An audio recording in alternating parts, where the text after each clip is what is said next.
So for future videos, I've officially assigned myself a timer, which I think is going to be good, not just for you guys, but for me as well, as far as the editing aspect. I know for my predictions video coming into MLG Atlanta, they're very long. I hadn't talked to you guys in a long time, so I wanted to kind of get my entire feel. Basically, every single thing that I could think about every single team was put into that video. And I know it was long. I know it wasn't what everyone wanted, but I will do my best to get what you guys want in the future. So that's why I have assigned myself a timer, meaning that each video should not be over 8 minutes unless it absolutely has to be. So I've assigned myself a timer. It's currently ticking down right now. It's going to ring in my ear, and once that happens, the video has to end. No matter what, I have to close the video out and end it unless I've already ended it by the time the timer has ended up, which probably isn't ever going to happen. But I wanted to let you guys know that to make it a little bit easier for you guys. But today we are going to be talking about the topic of assaulting drama. It's not really assault, but you know what I'm talking about.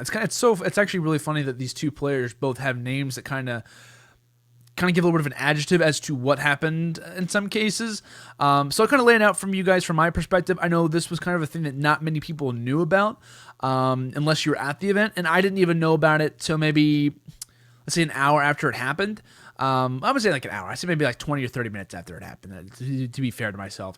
So yeah. And I was kind of actually going around like asking people, like, do you know, like, this happened? Do you guys know, like, what was on here? And people like, yeah, I just heard about it. Like, I don't know. It was like a very indirect thing that not a whole lot of people knew about, I think is fair to say. So to kind of set the story, to kind of set the mood as to where I was currently at in this particular situation, I'll break down exactly what happened for those who have no idea what I'm talking about. It was, I believe, Saturday night, maybe Saturday morning. I think it was Saturday night at the time. It wasn't like into midnight or anything like that. Basically, for those who don't know, Saturday nights at events are always personally one of my favorite moments because the streams are kind of off, which I wish that they were on, obviously. But the streams are off. It's super late night.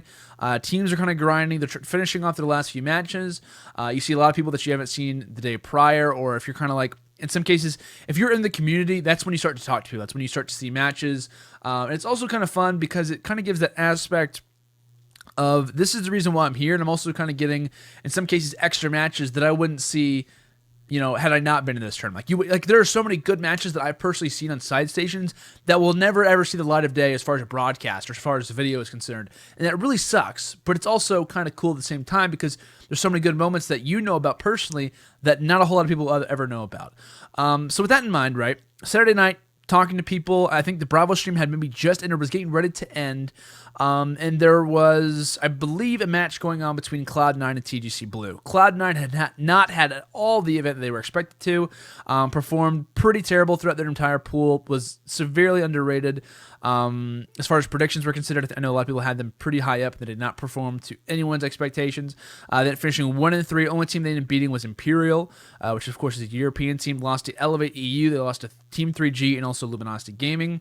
Which meant since they got into the second to last spot, which means in that fourth place, they are placed into losers round 2, in which case their first matchup was against TGC Blue. Now, for those who don't know the TGC roster, TGC Blue roster to be specific, consists of Drama, Mox, Priest, and Exotic. So with that in mind, of course, it's a pretty talented group of guys. These guys just got branded under the name of TGC Blue coming into MLG Atlanta and are going to be running with that name, I believe, also into ESWC also. Fairly intense match, to say the least. I personally wasn't able to watch the entire thing. I think from what I remember, I saw it from a glance, and I was kind of curious as to who was playing, and I saw Cloud9 kind of down on the end and whatnot, but I didn't really see too much after. So I was actually talking to a ref about this after the entire thing had transpired. So obviously this push happens from Assault, right? Match is going on. Obviously C9's not having a great time. They haven't had a great tournament so far. You got to imagine the tension is rising. This is a team who tilts very, very quickly, very easily also. Apparently after the match had ended, Drama, who had been yelling, or I guess kind of being a little bit loud, toward the C9 side, was kind of getting in Assault's face indirectly or something along those lines. And then when obviously teams go to shake hands after the match had ended, Assault went and pushed him. And of course, for those who don't know, it just so happens to be that a player who previously is in the exact same team is sitting right next to him, Eggs. For those who don't remember, old UMG event, basically what ended up happening was that at this UMG event in particular, Optic had ended up winning, and then Salty Eggs ended up pushing Nadeshot whenever they were going to shake hands. Basically, Nadeshot shouldn't have got as loud as he should have. He was kind of young in the other team's face.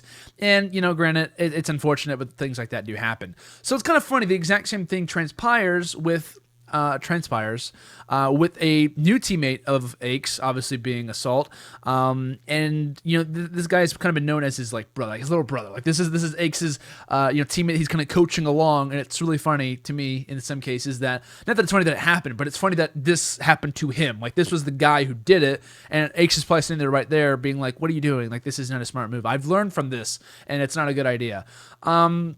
So this takes place. I don't know many people who were there. I don't think anyone got it recorded or anything like that to kind of get a little bit of an idea as to how forceful it was, or was he intending to try and mess with drama, or what kind of took place exactly. From what I know, it was fairly intense. It was fairly it was a solid push to kind of put it into perspective. And there was a little bit of words back and forth along the lines of certain things going on.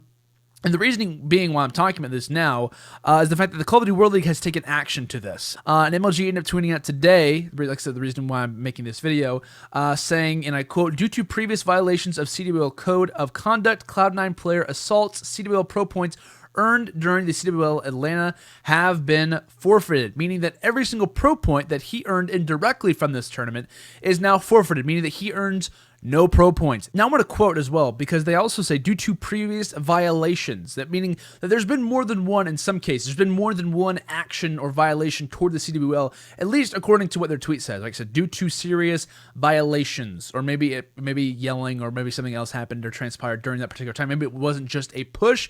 It could have been something else. Like I said, I'm not 100% sure. Either way, though, this obviously gives a huge issue to the C9 side as far as things are considered, because granted, I don't think it moves them super far down as far as pro points are considered. I haven't seen an updated list as of yet, because it actually just happened not too long ago where they announced this. People are curious, how is that going to affect them at ESWC?